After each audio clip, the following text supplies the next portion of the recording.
All right, Jeff, let's take a jump to page 62.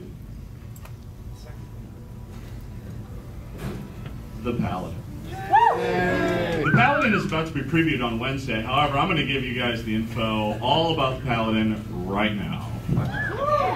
The Paladin had a number of changes made to it. Of all the classes that were in the beta, I think some of the largest concerns were about the Paladin's overall kind of role and niche in the party as it advanced in levels. We made a wide number of changes to the Paladin, some of which saw playtests, some of which we playtested internally. So I'm going to just kind of run down some of these changes. Paladins now get Detect Evil, they still do. However, they can determine if someone is evil immediately. They don't have to wait 3 rounds to learn someone is evil. This allows them to kind of use their smite and whatnot a bit more efficiently. If they're willing to spend an action at least to determine if someone is evil, they don't have to spend 3 rounds to do it. But the bigger change is to Smite Evil. Smite Evil, they still get it a number of times per day. However, now when they Smite Evil, they designate one evil opponent, and it lasts until that opponent is dead.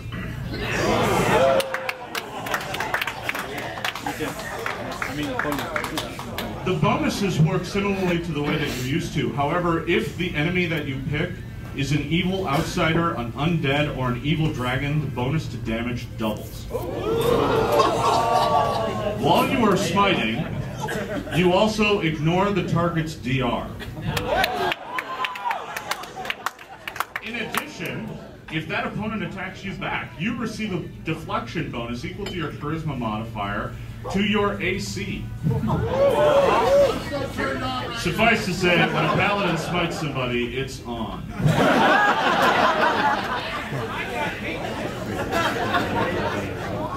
Divine Grace works much as many of you remember. Lay on Hands, now, I think this was in the beta. Yeah, my mind is kind of muddled on some of this stuff. You end up looking at some of your rolls, you get confused.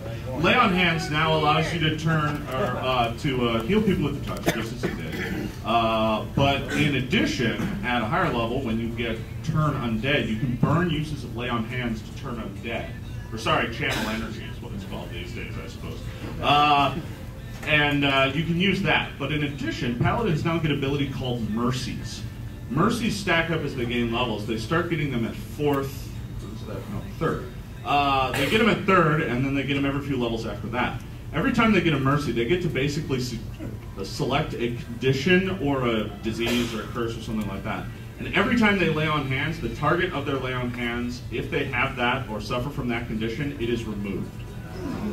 So in other words, the Paladin is now your go-to class to remove things like fatigue and shaken and sickened and stunned and dazed and all these other conditions that affect you at higher levels that are hard to get rid of. In addition to that, Paladin abilities like remove disease, remove curse, and things like that were all rolled into the Mercy system.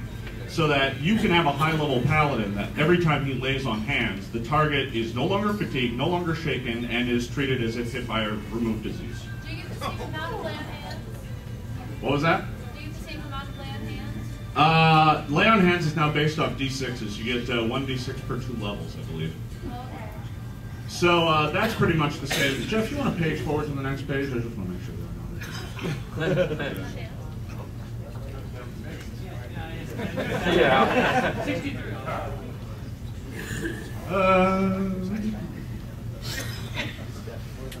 Divine Bond, I think, is now lasts a bit longer when you use it, and you put it on a weapon. I think that was in the beta. Yeah, nowadays it lasts a minute per level when you activate it, and allows you to stack up and add abilities to your weapon. I think that was pretty much in the old system. All right, let's move on. That's the majority of the changes to the Paladin, but suffice to say, the big changes is now that the Paladin is really able to really beat up evil opponents. When they smite evil, you better not be evil. That's okay.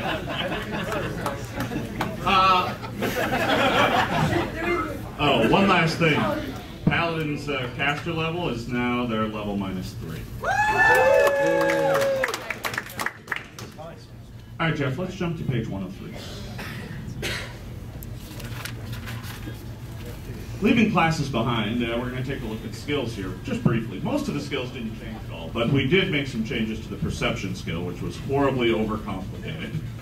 The final version of perception is no longer sense-based, it's just pretty much straightforward skills. So there's not really too many changes to the skills. However, many of you might have noticed that concentration was pulled out of Spellcraft and made its own separate subsystem now, based off your caster level and your spell casting ability score. The DC got a little bit harder, and I know there's been a lot of discussion about that, but I think once people play with it a little bit, they'll really like it. Let's jump to page 115. We added some feats. Go to page 117. A lot of feats.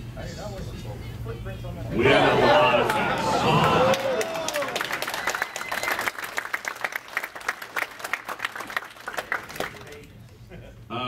Yeah, we added a ton of feats to the game. Many of these were released in the beta, but in a supplemental message board post, I think, is where I stuck them. But there's a number of feats in there, a number of which are fighter only and for higher level fighters. There's a number of feats that add effects to critical hits. There's fighter-only feats that allow them to just slice through DR. And then there's the Vital Strike chain. This chain of feats, Vital Strike, Improved Vital Strike, and Greater Vital Strike, allows you to move, and then as a standard action, make an attack that deals a bit more damage than a normal attack.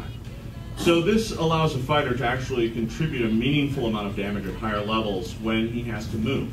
It's not as much as when he takes a full attack, but it is a reasonable amount, which was a serious concern during the playtest. There was some talk around the office about removing iterative attacks, but there were a lot of problems with that. So we came up with a better solution, and I think you'll really like it. Jeff, let's jump to page 153. Armor. There's been a lot of questions about Armor Online, so I'm going to go ahead and clear it up right now. We added +1 to the armor of all medium and heavy armors.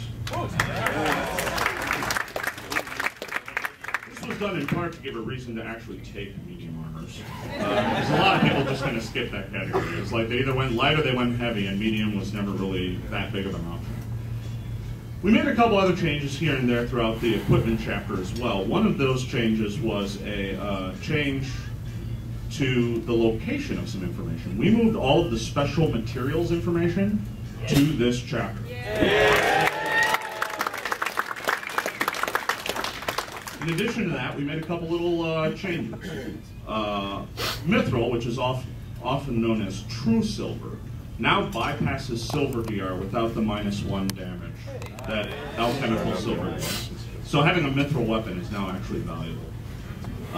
In addition to that, we changed a little something about the way mithril works in armor. One of the things that mithril does, obviously, that many of you know, is that it makes the armor work like a lighter category. And while that was all fun and good, it had some real balance issues at some of the higher levels, especially when everybody was running around in, mithril full plate and crazy things like that. So one of the things we did is we clarified that although it does work as a lighter category of armor, it does not count as a lighter category of armor for the purposes of proficiency. So this means, this suggestion came right from the boards, and it made an awful lot of sense. Yeah, the armor's lighter, but you still have to know how to wear it.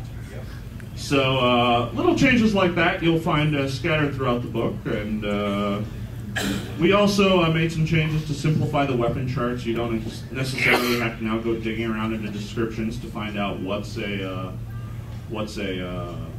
tripping weapon or a reach weapon. We kind of added a new category at the end of the weapons chart to make that simple.